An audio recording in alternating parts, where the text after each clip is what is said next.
আমাকে ঢাকা এয়ারপোর্টে 1 ঘন্টা আটকে রাখে।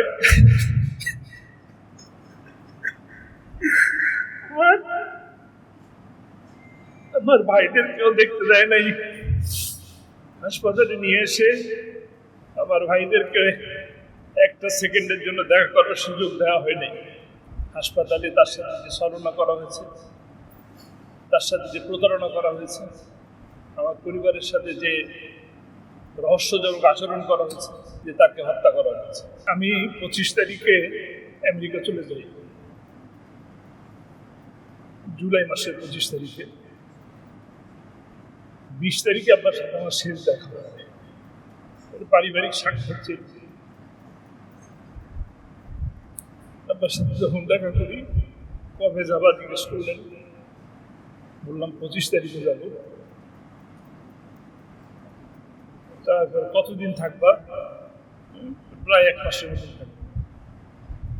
কোথায় কোথায় যাবা? তা বললাম যে আমেরিকা যাব 18, 19, 20। 19 তারিখে আমাকে ওখানে থাকার কথা ছিল। 21 তারিখ ইনশাআল্লাহ মক্কা যাব এবং 25 তারিখে বাংলাদেশে ফিরব। আব্বা বলল, উমরার মধ্যে আমার জন্য দোয়া করবা, আমার জন্য জেলের মধ্যে মৃত্যু না। আর আসার সময় আমার জন্য এরকম 4-5টা টুপি নিয়ে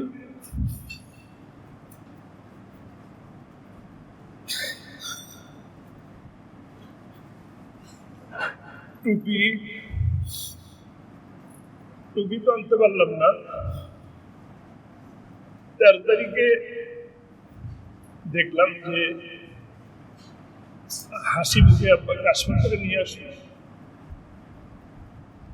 আমার 20 তারিখের কথা মনে পড়লো যে 20 তারিখ আব্বা আসলে যখন বিদায় নেই, তখন আব্বা আমাকে অনেকক্ষণ জড়াচ্ছে।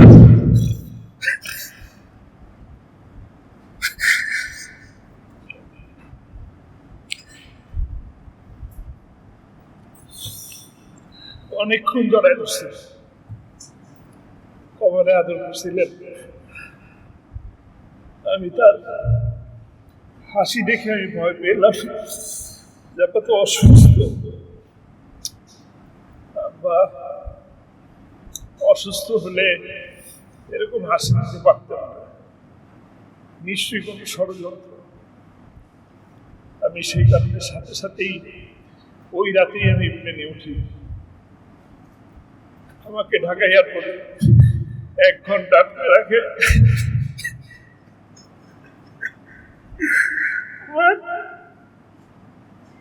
আমার ভাইদের কেউ দেখতে দেয় নাই। হাসপাতালে নিয়ে এসে আমার ভাইদেরকে 1 সেকেন্ডের জন্য দেখা করার সুযোগ দেওয়া হয়নি। আব্বাজি বলতেন যে আমার ব্যথা হয়েছে, আমি এই কারণে আসছি। সেই সুযোগটা, সেই জানাটাও আমাদের জানা হয়নি। আমি যেন জানাজা না পাই, সেই কারণে তারা আমাকে অতীতে বিদেশে যাওয়ার সময় আটকায় আমি দেখেছি, আমাকেও আটকাইছে, কিন্তু কখনো ফেরত আসার সময় কোনোদিন আটকায় না, আমি দেখিনি কখনো। কিন্তু ফেরত আসার পরেও আমাকে 1 ঘন্টা বিভিন্ন ধরনের জেরা করলো, পাসপোর্টের ফটোকপি, পাসপোর্ট স্ক্যান, কার সাথে কথা বললো, তারপরে আমাকে ছাড়ল। আমি আমার লাগেজ ছিল, আমি লাগেজ নেই, লাগেজ ওই অবস্থায় এয়ারপোর্টে ফেলে আমি গাড়িতে উঠে পিরোজপুরের দিকে রওনা হই। আপনাদের প্রিয় মুফাসসির তার ওসিয়ত অনুযায়ী আমরা কাজ করতে পারি নাই, আমাদের ব্যর্থতা। তাকে রাতের আধারেই দাফন দিয়ে দিতে চেয়েছি, উপস্থিত জনতার কারণে তাকে তার পরের দিন দাফন দেওয়ার সুযোগ হয়েছে এবং আপনারা অনেকেই উপস্থিত হতে পেরেছেন। এই শরীর নিয়ে, এই অসুস্থ শরীর নিয়ে হুজুর সেখানে উপস্থিত হয়েছেন, দোয়া করেছেন। আল্লাহ আমাকে এতটুকু নসিব রেখেছিল যে আমিও সেখানে উপস্থিত হতে পেরেছি, দাফনের সাথে সম্পৃক্ত হতে পেরেছিলাম। আমি দুঃখিত, বেশি আবেগে বেশি কেটে ফেললাম। আমি শুধু এতটুকু বলবো, আমরা সকলেই আল্লাহ সাইদিকে ভালোবাসি। যিনি জামাত ইসলামী করেন তিনি ভালোবাসেন, যিনি পীর মুরিদি করেন তিনিও ভালোবাসেন, বিএনপি ভালোবাসেন, আওয়ামী লীগও ভালোবাসেন। আপনারা দেখেছেন আওয়ামী লীগরা ভালোবাসার কারণে তাদের অনেকেই, আমি এ পর্যন্ত জানি প্রায় 1000-এর উপরে তাদের দলের পদ হারিয়েছেন, বহিষ্কৃত হয়েছেন। সরকারি কর্মচারী কর্মকর্তা অনেক অফিসারও ইতিমধ্যে বরখাস্ত হয়েছেন। এই ভালোবাসার প্রতিদান নিশ্চয়ই আল্লাহ তাআলা দিবেন। আল্লামা সাঈদী 2টা স্বপ্ন পৃথিবীতে থাকা অবস্থায় দেখতেন। প্রতিটা মাহফিলের মধ্যে তিনি দোয়া করতেন যে আমার জন্য শাহাদাতের মৃত্যু হয়। হাসপাতালে তার সাথে যে ছলনা করা হয়েছে, তার সাথে যে প্রতারণা করা হয়েছে, আমার পরিবারের সাথে যে রহস্যজনক আচরণ করা হয়েছে, তাতে আমাদের ধারণা হয় যে তাকে হত্যা করা হয়েছে। আর যেহেতু তিনি 13টি বছর 4791টি দিন তিনি জেলের অন্ধকার একটা ঘরের ভিতরে থেকেছেন, আল্লাহর পরীক্ষা দিয়েছেন, আমি বিশ্বাস করি একজন মুসলমান হিসাবে যে আল্লাহ তাআলা তাকে শাহাদাতের মর্যাদা দান করবেন ইনশাআল্লাহ।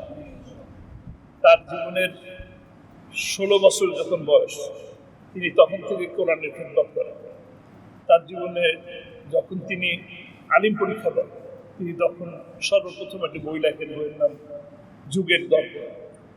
বইটা হারিয়ে গেছে বলতে হচ্ছে, এরপরে আর প্রিন্ট হয় না। ইনশাআল্লাহ আমরা আপনাদের কাছে প্রিন্ট করে উপস্থাপন করবো ইনশাআল্লাহ। 2টি স্বপ্ন দেখতেন। একটি স্বপ্ন হলো শাহাদাত তামান্না। আল্লাহ তাআলা, আমি বিশ্বাস করি আল্লাহ তাআলা সেটা কবুল করছেন। দিন প্রতিষ্ঠার আন্দোলন তিনি করতেন। কোরআনের রাজ বাংলাদেশে প্রতিষ্ঠিত হবে এবং তিনি সে সচক্ষে দেখবেন, এটা খুব বেশি মাহফিলের মধ্যে তিনি বলতেন। তিনি দেখতে পারেন নাই, তিনি দেখে যেতে পারেন নাই। হয়তো দেখতে পারতেন এই 13 বছর বন্দী যদি না থাকতেন, আর 13 বছরে অন্যরকম অন্য পরিস্থিতিও হয়তো বা তৈরি হতে পারতেন, আল্লাহই ভালো জানেন। যেহেতু তিনি দেখে যেতে পারেন নাই, সেহেতু আমাদের উপরে সেই দায়িত্ব বর্তায়। দিন কায়েমের পথে আমরা যেন সকলে ঐক্যবদ্ধভাবে কাজ করতে পারি, আমরা যেন দিন প্রতিষ্ঠার আন্দোলনে নিজেকে সম্পৃক্ত করতে পারি এবং আল্লাহর প্রেরিত এই মহাগ্রন্থ কোরআন, এই কোরআনের কারণে তিনি সম্মানিত হয়েছেন। কোরআনের কারণে যারা এই কোরআনকে প্রতিষ্ঠার জন্য কাজ করবেন, তারা অবশ্যই দুনিয়া এবং আখিরাতে সম্মানিত হবেন। কাজেই আসুন আমরা সেই কাজই করি যে কাজের মাধ্যমে দুনিয়া এবং আখিরাতে সফলতা অর্জন করতে পারি। আমি সেই সাথে বাংলাদেশ মজলিসে মুফাসসিরিনকে ধন্যবাদ জানাই তারা এই আয়োজন করার জন্য।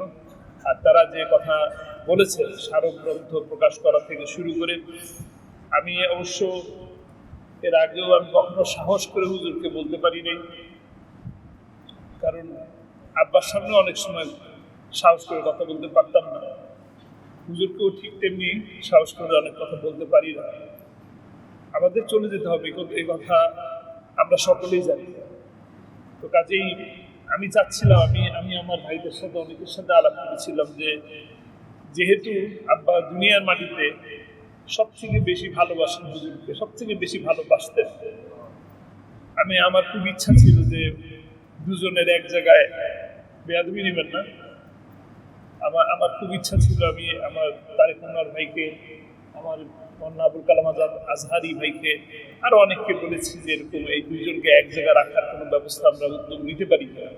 বড় একটা মসজিদ তৈরি করা, সেখানে একটি মাদ্রাসা তৈরি করা এবং সেখানে এরকম একটা সুন্দর কবরস্থান তৈরি করা, যেখানে ওই মাদ্রাসা এবং মসজিদের ট্রাস্টি বোর্ডের সদস্যবৃন্দ, কমিটি, তাদের সকলের দাফনের ব্যবস্থা বা বিশেষ করে বিশেষ বিশেষ ব্যক্তিবর্গের দাফনের ব্যবস্থা রাখা, এরকম একটা উদ্যোগ আমাদের হাতে নেওয়ার চিন্তা আমার মাথায় এসেছিল, কিন্তু চিন্তাকে শেয়ার করেছি, সফল হইনি।